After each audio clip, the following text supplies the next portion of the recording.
이사야 51장 1절에서 8절입니다. 제가 봉독합니다. 의를 쫓으며 여호와를 찾아 구하는 너희는 나를 들을지어다. 너희를 떠낸 반석과 너희를 파낸 우묵한 구덩이를 생각하여 보라. 너희 조상 아브라함과 너희를 생산한 사라를 생각하여 보라. 아브라함이 혈혈단신으로 있을 때에 내가 부르고 그에게 복을 주어 창설케 하였느니라. 대전하 여호와가 시온을 위로하되 그 모든 황폐한 곳을 위로하여 그 광야로 에덴 같고 그 사막으로 여호와의 동산 같게 하였느니 그 가운데 기뻐함과 즐거워함과 감사함과 창화하는 소리가 있으리라. 내 백성이여 내게 주의하라. 내 나라여 내게 귀를 기울이라. 이는 율법이 내게서부터 발할 것임이라. 내가 내 공의를 만민의 빛으로 세우리라.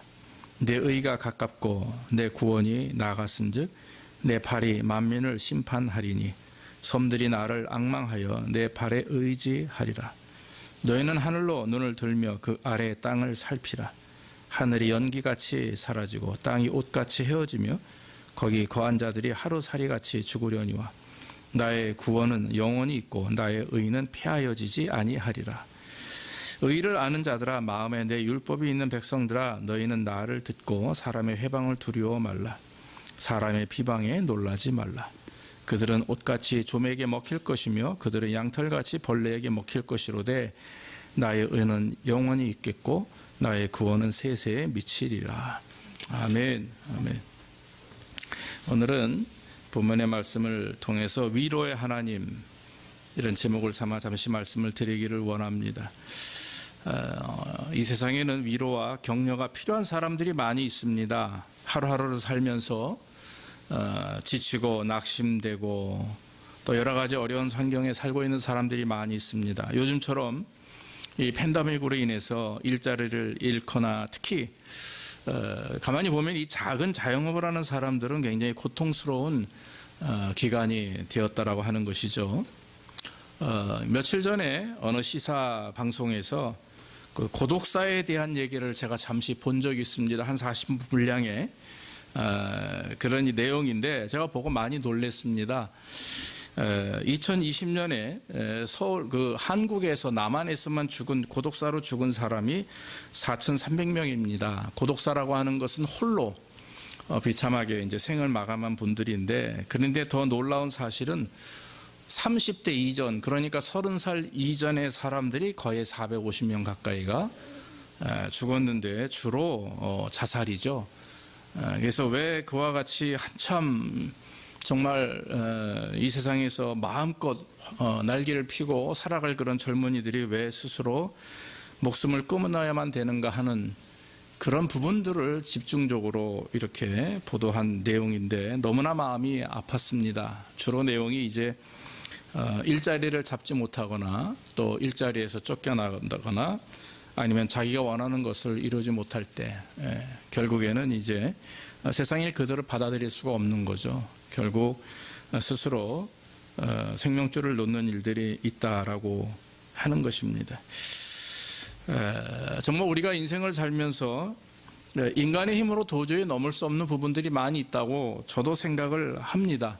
어떤 한 문제가 끝나면 또 다른 문제가 우리 앞을 가로막죠. 내가 할 수 있는 일이면 얼마나 좋겠습니까? 그런데 내 힘으로, 내 능력으로 할 수 있는 일이 얼마나 많이 있는지 모르고, 특히 물질로 할 수도 없고 내 힘으로도 할 수 없는 일들이 많이 있습니다. 특별히 요즘처럼 과학이 발달되고 산업이 발달되고 사람들의 지식 수준이 발달됐음에도 불구하고 오히려 행복지수는 점점 떨어지고 있는 것이 현대인의 삶이라고 하는 것입니다. 과연 우리가 이러한 인생 속에서 어떤 위로를 받아야만 되는가, 어떻게 또 어디로부터 우리가 참된 위로를 받을 수 있는가 하는 생각이 듭니다. 오늘 말씀을 보면 하나님께서 그 이스라엘 백성들, 다시 말씀드리면 죄 가운데 있다가 결국에는 포로가 되고 또 포로 생활을 마치고 나왔어도 정말 온전히 하나님의 백성으로서의 그런 안전된 삶을 살지 못하는 그들을 향해서 오늘 성경은 말씀합니다. 그래서 하나님을 섬기던 예루살렘 성이 파괴되고 또 이방인들을, 즉 이방신을 섬기도록 그렇게 압력을 받고, 그러면서 질병과 고통 속에서 하루하루를 비참하게 살아가는 그 이스라엘의 그 백성들을 향해서 하나님이 하신 말씀입니다. 견주어 보면 오늘날 지금 우리가 살아가고 있는 이 세상이 물질적으로는 정말 풍요롭다고 말할 수 있지만, 그러나 영적인 부분에 있어서는 오히려 더 구약이나 초대교회 시대보다 더 피폐한 이때에 과연 우리가 어떤 은혜를 누리며 위로를 받으며 살아야 되는가 하는 것이죠. 그래서 오늘 성경 말씀을 통해서 저와 여러분의 삶을 회복하고 치유하시는 그런 하나님의 위로하심, 그 하나님의 인도하심을 우리가 받을 때 정말 진정한 위로를 받게 되는 줄로 믿습니다. 하나님께서 주시는 위로를 받기 위해서 오늘 하나님은 몇 가지 우리에게 말씀하십니다. 첫 번째 말씀은 하나님을 찾으라 이겁니다. 찾으라. 하나님을 찾고 하나님의 말씀을 들으라 하는 것입니다. 1절 말씀 보면 의를 쫓으며 여호와를 찾아 구하는 너희는 들을지어다 그랬죠. 하나님을 찾고 찾는 자들이 귀를 열고 하나님의 말씀을 들어야 된다라고 하는 것입니다. 의를 쫓으며 여호와를 찾아 구하는 너희라고 이렇게 말씀을 했는데, 여기서 의를 쫓는다는 말은 정말 하나님 말씀대로 정의롭게 사는 사람들을 말합니다. 옳게 구별된 삶을 사는 사람들을 말합니다. 그런 사람들이 하나님을 찾는 사람이고 하나님 앞에 부르짖는 사람이라고 하는 것이죠. 하나님의 말씀을 지키려고 하고 법을 따라 살면서 남에게 해를 끼치지 않으려고 하는 사람들, 매 순간마다 성실하고 진실하게 살며 비록 삶의 고통어려움이 있다 할지라도 남을 원망하지 아니하고 오히려 그럴 때마다 하나님 앞에 무릎 꿇고 예배하며 참 하나님을 믿고 의지하며 하나님께 의탁하는 그런 사람들, 바로 오늘날 저 여러분들 같이 철저히 하나님을 예배하고 하나님을 섬기는 자들에게 하나님은 위로의 은혜를 주시는 줄로 믿습니다. 요즘처럼 어려운 시기에 여러분 정의를 추구하며 옳게 살겠다라고 하는 의지를 가지고 살아가는 일이 얼마나 중요한지 모릅니다. 오늘날 많은 사람들이 자기의를 중요하게 여기죠. 자기의를 중요하게 여깁니다. 그래서 욕심 때문에 불평하게 되죠. 얼마 전에 한국에 있는 큰딸하고 전화를 했습니다. 통화 중에 이런 얘기를 해요. 아빠, 자기가 지금 일하고 있는 그 학원에서 어떤 애기 엄마가 이런 소리를 했는데 자기는 너무나 충격을 받았다라고 하는 거죠. 4-5살 때는 여자아이였는데 그 학교에서 뭐 학원에서 버스 운영을 하지 않습니까? 그런데 이제 자기보다 더 이제 어린 아마 아이가 그 학원에 등록을 했나 봅니다. 그러니까 버스 운전기사 아저씨가 애기야 조금만 양보해서 더 어린애를 앞으로 먼저 내리게 해라 이렇게 얘기를 했다라고 하는 거예요. 그래서 그때는 아이가 말을 잘 듣고 했습니다. 근데 집에 가서 엄마한테 운전기사 아저씨가 나보다 어린 그 애한테 양보하라고 해서 엄마 나 했어 라고 이렇게 얘기를 했죠. 아마 자랑스럽게 얘기했을 겁니다. 그런데 그 엄마가 화를 내며 학원으로 쫓아와서 선생님들에게 그랬다는 거죠. 나는 우리 아이에게 양보를 가르쳐주고 싶지 않다. 왜냐하면 양보하게 되면 앞으로 평생 남들에게 손해보고 살 것 같아서 그랬다라고 하는 거예요. 근데 아빠 더 웃긴 게 충격적인 게 뭔지 알아? 그 사람 교회 다니는 사람이야 이러더라고요. 그래서 제가 그 얘기를 듣고 참 많이 놀랬고 그랬습니다. 모르겠습니다 여러분. 뭐 어느 한 부분 또 그런 일이죠. 모든 사람이 그렇진 않겠습니다. 그러나 그런 얘기를 들어보면서 지금 문제가 심각하구나. 이제 뭐 한국뿐만 아니라 우리가 살고 있는 이 세대 속에서도 양보한다든지 성실하게 손해를 인정하고 또 말씀대로 살려고 한다든지, 특히 그리스도인들이, 우리 성도들이 손해볼 것을 다 생각하고 인정하면서 말씀대로 살기 위해서는 우리도 손해도 봐야 되고 또 조롱도 받을 때가 있고 비방을 받을 때가 있지만, 그런데 여러분 이게 정말 그런 것들을 다 원치 않으면서 어떻게 우리가 믿음으로 살 수가 있겠습니까? 힘들고 어려운 가운데서도 의롭게 살고 힘들고 어려운 가운데서도 정말 우리가 최선을 다해서 하나님 말씀대로 살려고 하는 것은 진정한 성도의 모습이고 또한 완전한 그리스도인의 모습이라고 저는 믿어집니다. 시편 50편 15절에 보면 환난 날에 나를 부르라 내가 너희를 건지리니 내가 나를 영화롭게 하리라 분명히 말씀하셨습니다. 예레미야 33장 3절에도 우리가 잘 아시는 너는 내게 부르짖으라 그러면 내가 내게 응답하겠고 내가 알지 못하는 크고 놀라운 비밀을 내게 보이리라 이렇게 분명히 하나님은 우리에게 말씀해 주신 것입니다. 사랑하는 여러분, 하나님을 찾는 것 그것은 우리가 일생을 통해서 항상 제일 우선주의로 생각해야 될 일입니다. 또 행해야 될 일입니다. 어떤 상황이 있든지 어떤 환경이 있든지 내 모습이 지금 어떻든 간에 중요한 것은 하나님을 날마다 찾고 그 하나님께 부르짖는 그런 저와 여러분들이 되어야 될 줄로 믿습니다. 오늘 본문에 보면 2절로 넘어가서 이사야는 오늘 아브라함과 사라를 이야기합니다. 여기 보면 아브라함이 살던 갈대아 우르를 그곳을 이제 하나님께서 아브라함에게 떠나라 말씀하시죠. 창세기 12장에 보면 나옵니다. 그래서 아브라함은 본토 친척 아비집을 떠나서 남방으로 내려갑니다. 갈대아 우르라고 하는 것은 여러분들 아시다시피 이방신을 섬기는 사람들이 모여 사는 지역입니다. 그래서 우상 숭배가 가득하고 또 복을 받을 수 없는 그런 여건 속에 있는 사람들입니다. 그런데 심지어는 그 아브라함의 아버지 데라는 우상을 만드는 그런 제조업자라고 하는 얘기가 있습니다. 아브라함의 삶은 결코 행복한 삶이 아니었죠. 그래서 영적 고통, 어려움 속에서도 아브라함은 75년을 그곳에서 살았던 것입니다. 어떤 이야기에 그런 예화가 있습니다. 어느 날 아브라함의 아버지 데라가 출장을 이제 배달을 나가면서 아브라함에게 이 우상을 잘 지키라고 있으라 이렇게 말을 했죠. 근데 그것이 뭐 하루에 갔다 오는 게 아니지 않습니까? 그러니까 아브라함이 이제 어린 소년 시절에 꾀를 씁니다.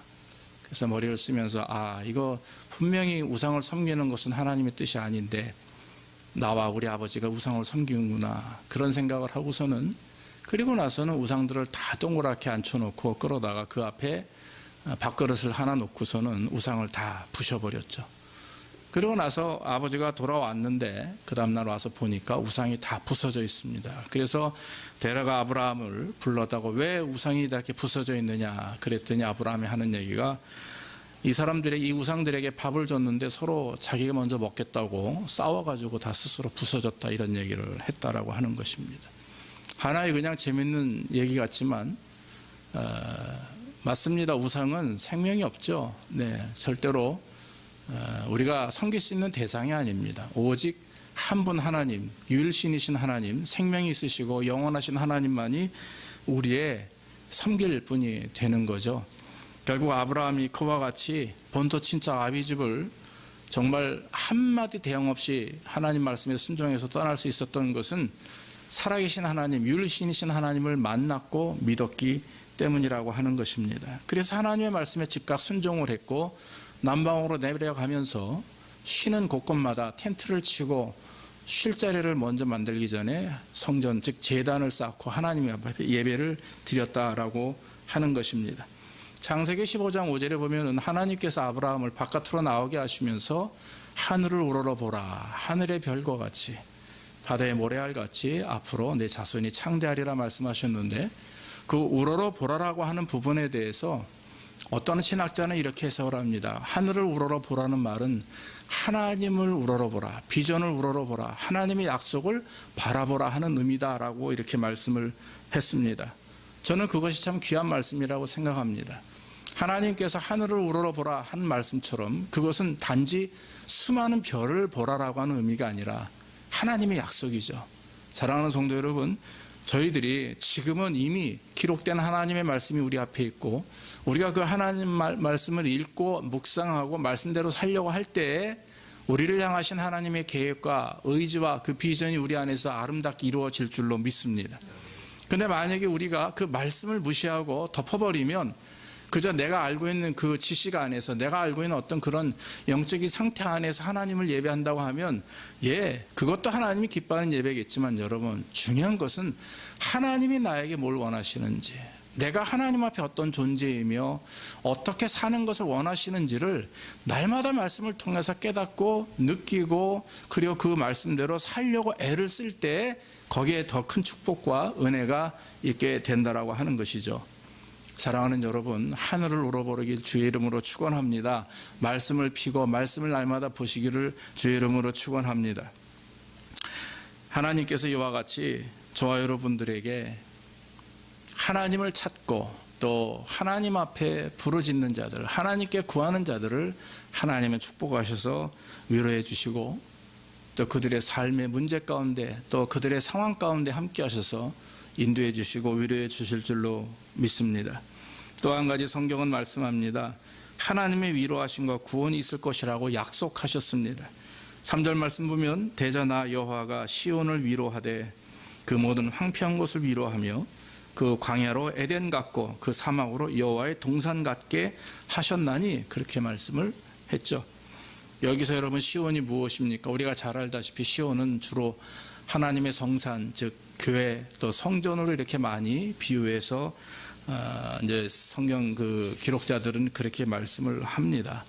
그런데 여러분 구약의 개념은 그렇죠. 그러나 여러분 신약의 현대 개념은 무엇이겠습니까? 저는 개인적으로 시온은 첫째는 하나님이요 두 번째 우리 교회입니다. 또 한 가지 시온은 하나님이 자리 잡고 계신 하나님이 다스리시는 우리의 마음이라고 저는 믿습니다. 우리의 삶의 중심이죠.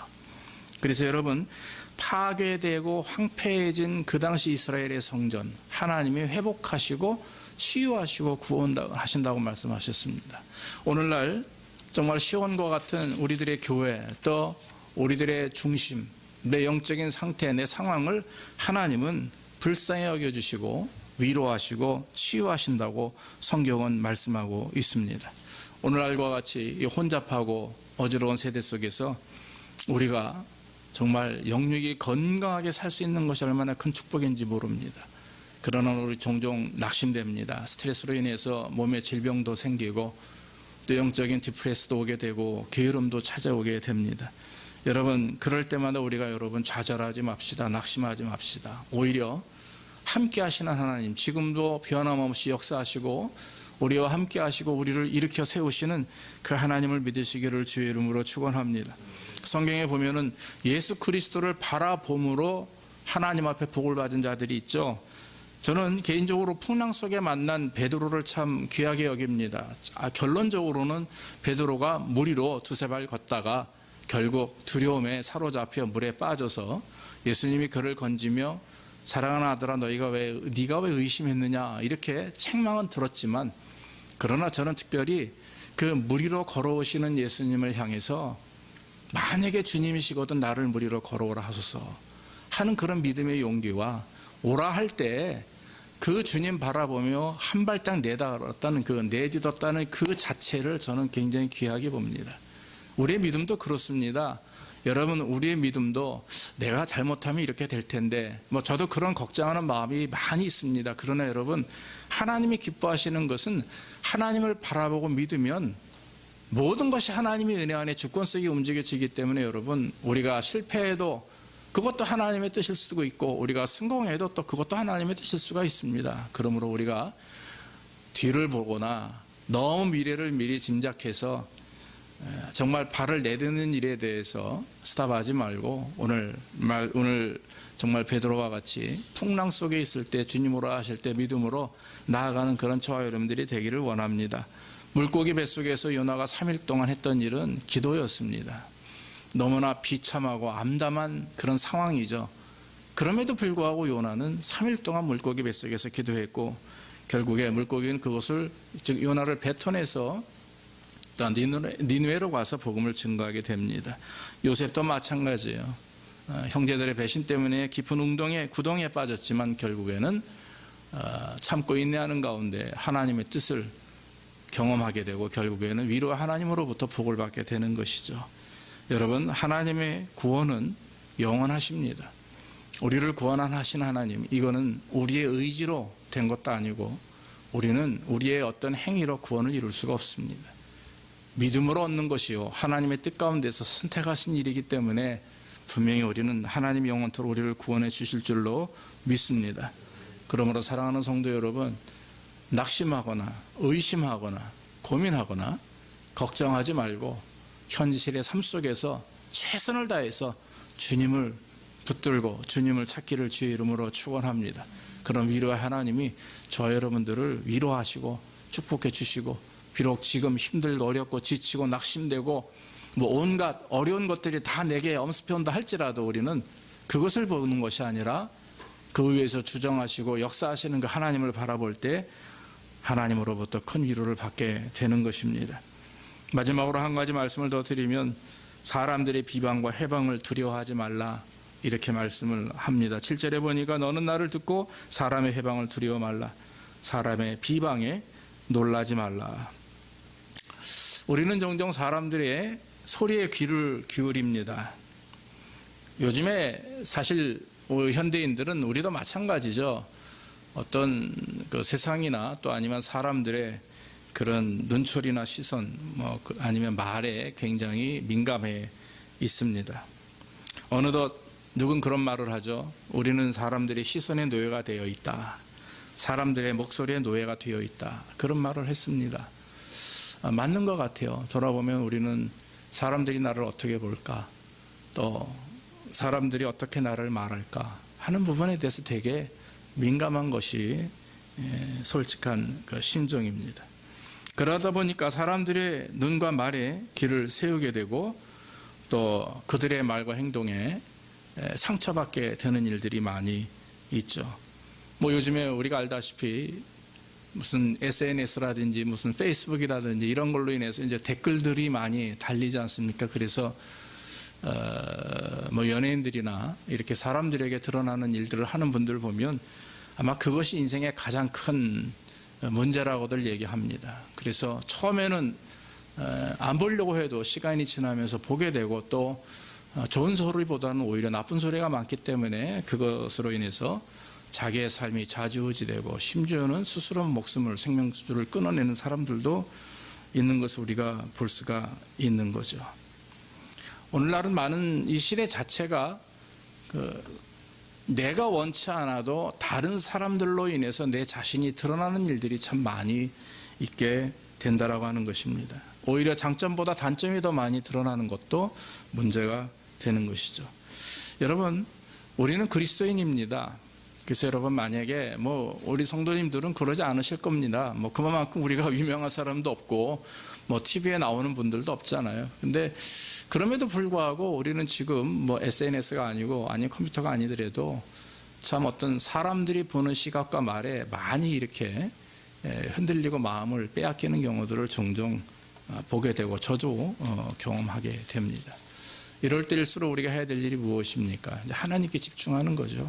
이것은 뭐 틀림없는 법입니다. 우리가 세상의 눈을 돌리지 말고 하나님께 집중해서 하나님이 과연 뭘 원하시는지, 하나님이 나에게 어떤 것을 요구하시는지를 파악하고, 정말 우리가 두려워야 될 분은 세상이 아니라 사람이 아니라 하나님이신 줄로 믿습니다. 그래서 하나님이 사실은 제일 우리에게 은혜가 되고 축복이 되는 분이지만, 한편으로는 우리가 가장 두려워하고 우리가 가장 조심해야 될 부분, 그것은 하나님이죠. 여러분, 사람 관계도 그렇습니다. 오히려 가까울수록 서로 예의를 잘 지켜야 되죠. 가깝다고 해서 예의를 무시하게 되면 오히려 그 사람과의 관계가 깨어지게 되고, 특히 윗사람 아랫사람 관계는 굉장히 큰 데미지를 먹게 됩니다. 우리 하나님은 우리 아버지시죠. 그런데 그 아버지는 우리를 구원하시고 살리시고 죽이시는 분입니다. 그렇기 때문에 우리가 하나님의 말씀을 두렵고 떨림으로 받아들이고, 그리고 위로의 하나님을 우리가 의지하고 믿되, 한편으로는 하나님은 두려우신 분, 두려운 존재라고 하는 것. 그래서 자녀가 부모님을 두려워할 줄 알아야 그 자녀가 더 건강하게 성장하듯이 우리가 하나님을 좀 두려워할 줄 아는 그런 모습도 배워야 될 줄로 믿습니다. 하나님께서는 당신의 자녀들인 우리들을 너무나 사랑하십니다. 그래서 세상의 사람들이, 악한 권세나 악한 세력이 우리를 공격하거나 넘어뜨리는 모습을 보기를 원치 않으시는 분입니다. 그렇기 때문에 당신이 직접 싸우시고 당신이 직접 나서서 해결하시지만, 한편으로는 우리도 더 강하게 하나님 은혜 안에서 건강하게 성장하길 원하셔서 종종 우리에게 시험도 주시고 종종 마귀가 공격하는 것도 어떤 때는 등을 돌리시는 경우도 있습니다. 그러나 우리 하나님께서 늘 하시는 말씀은 그 마음은 비방하는 사람들, 해방하는 사람들 두려워하지 말라. 내가 여기 있지 않느냐? 내가 너희를 보호할 것이다. 내가 너희를 강하게 정말 천사의 날개와 같이 너희를 끌어안고 너희들을 끝까지 보호할 것이다. 이렇게 분명히 하나님은 말씀하시는 것입니다.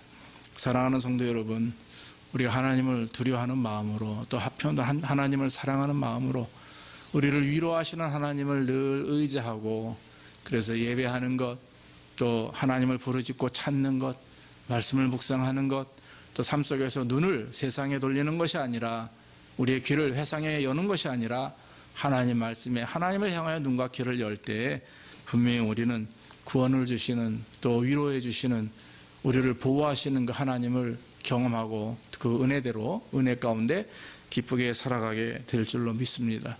모쪼록 이런 위로의 하나님을 경험하시고 날마다 하나님 은혜 안에서 영육이 강건해지는 귀한 저 여러분들 되기를 주의 이름으로 축원합니다.